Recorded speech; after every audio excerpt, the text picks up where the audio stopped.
صاحب عمل تھے اور ان کی زندگی تقوی سے عبارت تھی، اور صبر گویا ان کا امتیاز اور ان کی خصوصیت تھی۔ قرآن کریم کی ان 2 آیتوں میں یہی 4 باتیں بیان کی گئی ہیں۔ پہلی آیت میں اللہ تعالیٰ فرماتا ہے کہ بے شک جو لوگ ایمان لائے اور انہوں نے نیک کام کیے تو اللہ تعالیٰ لوگوں کے دلوں میں ان کی محبت پیدا فرما دے گا۔ دوسری آیت میں اللہ تعالیٰ فرماتا ہے کہ جس نے تقوی کے ساتھ زندگی گزاری اور صبر اور برداشت سے کام لیا تو اچھا عمل کرنے والوں کا اجر اللہ تعالیٰ ضائع نہیں کرتا۔ حضرت مولانا سید محمد رابع حسنی ندوی رحمۃ اللہ علیہ کی زندگی کا جائزہ جب ہم لیتے ہیں تو یہ چاروں چیزیں ان کی زندگی میں بہت نمایاں طور پر نظر آتی ہیں، اور اس کا ثبوت اور اس کی گواہی ان کی مقبولیت کی، ان کی محبوبیت کی اور ان کے صبر اور تقوی کے نتیجے کی ہمیں ان کے جنازے سے ملتی ہے، جنازے میں ازدحام سے ملتی ہے، اور تقریب کے موقع پر لوگوں کے اس والہانہ پن وارفتگی بلکہ مجنونانہ انداز میں شرکت سے بھی ملتی ہے۔ مولانا سید محمد رابع حسنی ندوی رحمۃ اللہ علیہ کے بارے میں یہ عرض کرنا چاہوں گا کہ اگر کسی بھی شخصیت کو سمجھنا ہو تو اس کو 4 خانوں میں رکھ کر دیکھیے، اگر وہ ان 4 خانوں میں چمکتا اور دمکتا دکھتا ہے تو آپ اس کو کامیاب کہہ سکتے ہیں۔ پہلا خانہ اس کو ہم یہ کہہ سکتے ہیں کہ اس کا رشتہ اور اس کا تعلق اللہ تعالیٰ سے کتنا مضبوط ہے۔ دوسرا خانہ اس میں ہم یہ دیکھیں گے کہ رشتہ داروں کے ساتھ اس کا سلوک کیسا ہے۔ تیسرا خانہ ہم یہ دیکھیں گے کہ غیروں کے ساتھ اس کا معاملہ کیسا ہے، اور چوتھا خانہ اس میں ہم یہ دیکھیں گے کہ ملی مسائل سے اس کو کتنی دلچسپی ہے اور اجتماعی کاموں میں اس کی کتنی شمولیت ہے، اور ان ملی کاموں میں اور اجتماعی کاموں میں کیا وہ اپنی ذات کو کبھی آڑے آنے دیتا ہے، کبھی اپنی رائے پر اصرار کرتا ہے، یا کبھی اپنی بات پر مصر ہوتا ہے، یا اپنی انا کی خاطر اداروں کو توڑنے پر اور اجتماعی کاموں کا شیرازہ بکھیرنے پر وہ آمادہ نظر۔ محمد رابع حسنی ندوی رحمۃ اللہ علیہ کی زندگی کو ان 4 خانوں میں دیکھتے ہیں تو ہمیں 4 خانوں میں وہ فٹ نظر آتے ہیں۔ اب اللہ تعالیٰ سے ان کا رشتہ کیا تھا، ان کا معاملہ کیا تھا، کتنے وہ قریب تھے، کیا ان کے اندر للہیت تھی، وہ ہم سمجھ نہیں سکتے جب تک کہ ہم ان کو اس موقع پر نہ دیکھیں جو موقع تنہائی کے ہوتے ہیں، جب دنیا سو رہی ہوتی ہے۔ اور میں یہ بھی کہنا چاہوں گا کہ ہم میں سے کتنے ایسے ناسمجھ ہیں جو ایسے اللہ والوں کا تبصرے کرتے ہیں اور الٹی سیدھی رائے ان کے بارے میں دیتے ہیں۔ وہ یہ نہیں دیکھتے کہ رات کے اندھیرے میں 3 بجے 4 بجے ایک 94 سال کا آدمی اٹھتا ہے، جاڑے کی راتوں میں اٹھ کر وضو کرتا ہے اور بیٹھ کر تہجد پڑھتا ہے، اور تہجد کے بعد وہ دعائیں مانگتا ہے، تو اس کا رونا، اس کی آہ و بکا، اس کی گریہ وزاری اور اس کی بے قراری، اس طرح کہ اس کا جسم ہل رہا ہوتا ہے، اور وہ اپنے لیے نہیں، اپنی اولاد کے لیے نہیں، اپنے ادارے کے لیے نہیں، اپنے خاندان کے لیے نہیں، بلکہ پوری ملت کے لیے، تمام مسلمانوں کے لیے اس طرح دعائیں مانگ رہا ہوتا ہے، جبکہ وہ لوگ جن کے لیے وہ دعائیں مانگ رہا ہے وہ 4 خانے چپ اپنے اپنے بستر پر لیٹے سو رہے ہوتے ہیں۔ تو افسوس ہوتا ہے کہ جب وہ تبصرے کرتے ہیں، الٹی سیدھی باتیں کرتے ہیں اور طرح اور یہ بھول جاتے ہیں کہ شاید آج وہ سکون کی جو سانسیں لے رہے ہیں، سکون کی جو نیند سے سو رہے ہیں، شاید اسی کی دعاؤں کا نتیجہ ہے، ورنہ شاید یہ سکون کی نیند ان کو میسر نہ ہوتی۔ یہ باتیں کہنے کے بعد میں 2-4 واقعات ان کے سنانا چاہوں گا، کیونکہ مولانا خالد صاحب دامت برکاتہ نے جو باتیں بتائیں اس کے بعد کچھ اور کہنے کی گنجائش نہیں تھی، لیکن 2-4 باتیں جن کا میں نے مشاہدہ کیا یا جن کا مجھے تجربہ ہوا تو میں ان کو عرض کرنا ضروری سمجھتا ہوں، کیونکہ ہم لوگ یہ سمجھتے ہیں کہ وہ ایک معلم تھے، ایک مربی تھے، ایک مصلح تھے، ایک داعی تھے، ایک مصنف تھے، لیکن اس کے علاوہ وہ چیزیں جنہوں نے ان کو یہ مقام عطا کیا اور یہ مقبولیت اور محبوبیت ان کو ملی، وہ چیزیں کچھ اور تھیں۔ وہ تھی ان کی تواضع، ان کی انکساری، ان کی شفقت، ان کی محبت، ان کی فکر مندی، ان کی خیرخواہی، ان کا جذبہ، ان کا اخلاص، ان کی طلب اور لوگوں کے ساتھ ان کی ہمدردی، یہ ان کو مولانا رابع بنایا۔ اور یہ چیزیں پیدا کرنا بہت مشکل ہیں، اس کے لیے بہت بڑا دل چاہیے،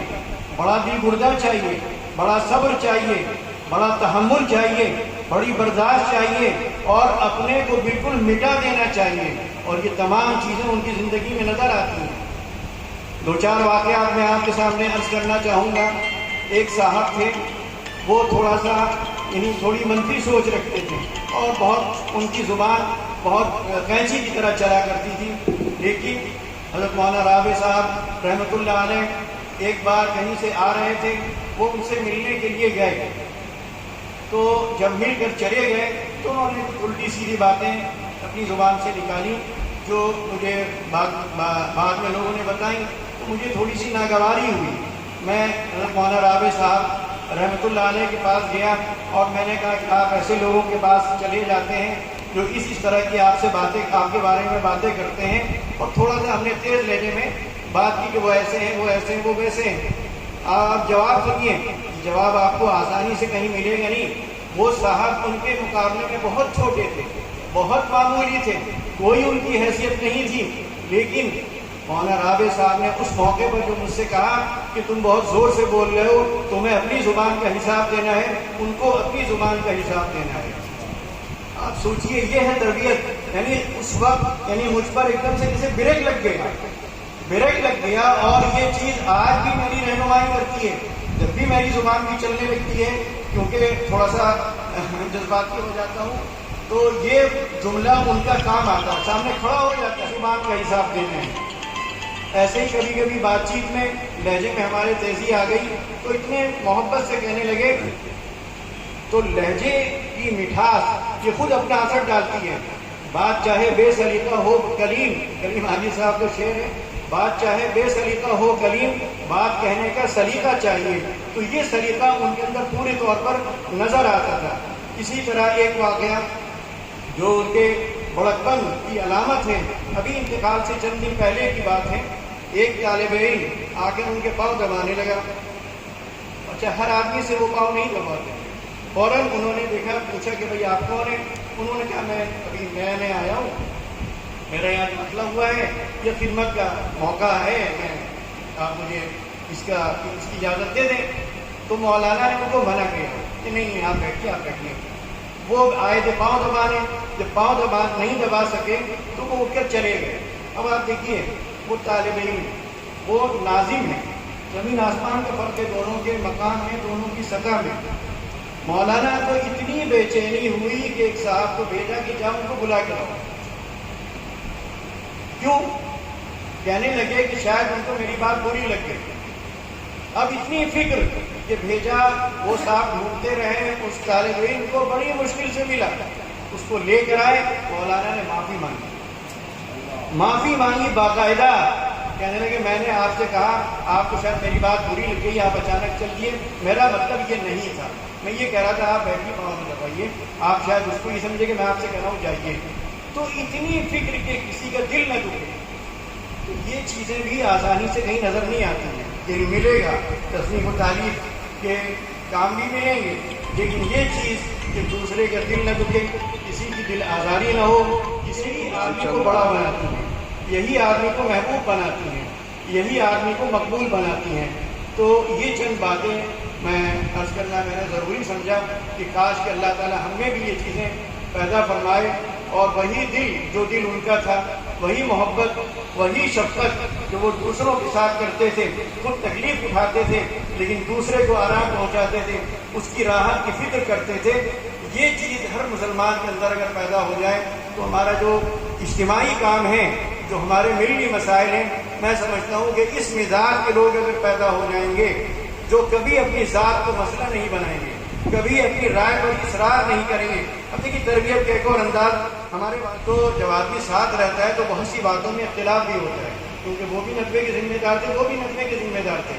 تو تعلیم کو لے کر، نصاب کو لے کر یا اور دوسرے ملی اور قومی مسائل میں اختلاف ہوتا تھا، لیکن وہ اختلاف صرف اختلاف کی حد تک رہتا تھا، کیونکہ مولانا راغب صاحب رحمۃ اللہ علیہ نے ہمارے والد صاحب کے انتقال کے بعد ان کی جو سب سے بڑی خصوصیت بیان کی وہ یہ کہ وہ اختلاف کرتے تھے، مخالفت نہیں کرتے تھے۔ آج ہمارا معاملہ یہ ہے کہ ہمارا اختلاف مخالفت سے شروع ہوتا ہے، اور یہی مخالفت اداروں کو توڑتی ہے، یہی تنظیموں کو توڑتی ہے، یہی تحریکوں کو توڑتی ہے، حتیٰ کہ یہی مدارس اور خانقاہوں کو بھی توڑتی ہے۔ تو ہمیں مخالفت نہیں، اختلاف کرنا ہے، اپنی رائے پر اصرار نہیں کرنا ہے، رائے دینا ہمارا کام، مشورہ دینا ہمارا کام، اور پھر سب کے لیے اپنے دل میں خیرخواہی کے جذبات رکھنا ہے، سب کو اپنا سمجھنا ہے، سب کی فکر کرنا ہے، تب جا کر ادارے چلتے ہیں، تب جا کر اجتماعی کام عمل میں آتے ہیں اور تکمیل تک پہنچتے ہیں۔ اور جب ایسے لوگ کسی ادارے کی سرپرستی کرتے ہیں تو ان کے جانے کے بعد بھی اللہ تعالیٰ ان اداروں کو ضائع نہیں کرتا ہے، ان کی دعائیں ہمیشہ کام آتی رہتی ہیں اور اداروں کو ترقی ان سے ملتی رہتی ہے، چاہے وہ ندوۃ العلماء ہو یا آل انڈیا مسلم فضلہ بورڈ ہو۔ اللہ تعالیٰ ان دونوں اداروں کی حفاظت فرمائے گا، ان کو اور یعنی مضبوطی اور استحکام عطا فرمائے گا، کیونکہ ان کی دعائیں انشاءاللہ ساتھ دیتی رہیں گی، کام آتی رہیں گی۔ میں ان باتوں پر اپنی بات ختم کرتا ہوں۔ وآخر دعوانا ان الحمد للہ رب العالمین۔